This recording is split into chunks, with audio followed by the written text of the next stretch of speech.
Hello and welcome to this session. Today we are going to learn ledger posting, the process of transferring debits and credits from the journal to the ledger account. I, Dr. Archana Pramod Khandelwal, Assistant Professor and Head, Departments of Accounts and Statistics, welcome you all in this session.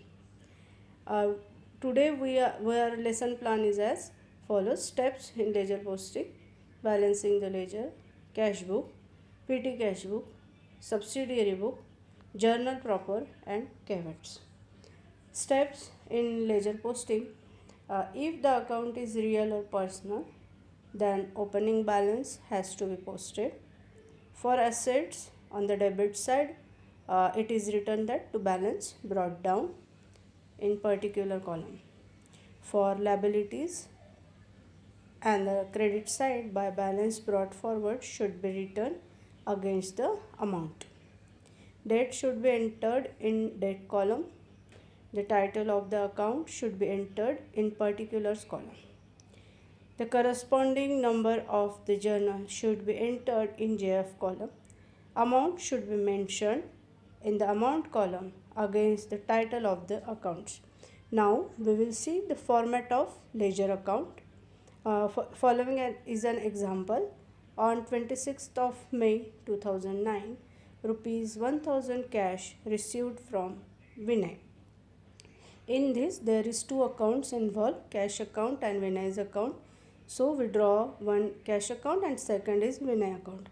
In cash account, on the debit side, there are four columns: date, particular, JF amount, and on credit side there are also four columns: date, particular, JF, and amount.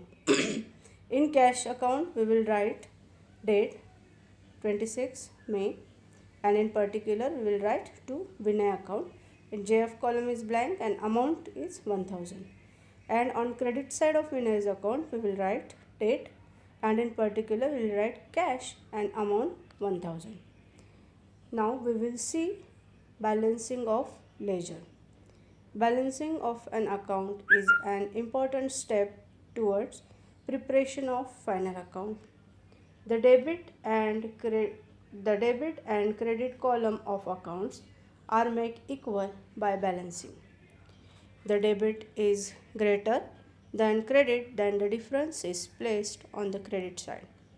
The credit is greater than the debit, then the difference is placed on the debit side of the account. The real and personal accounts are balanced and the balance is carried forward in the next accounting year. Nominal accounts are not balanced. The total is transferred to profit and loss account at the end of the year. Now we will see cash book.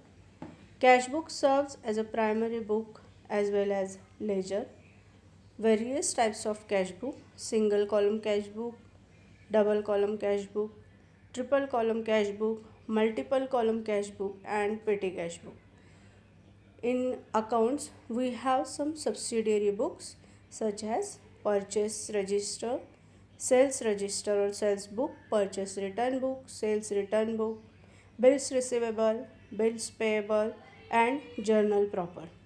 Now there are some caveats such as books of business, not of individual is written. The business name shall never appear as account in its books.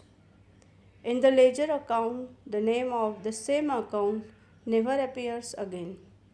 The transaction is always to be looked from our or business perspective. Thank you very much.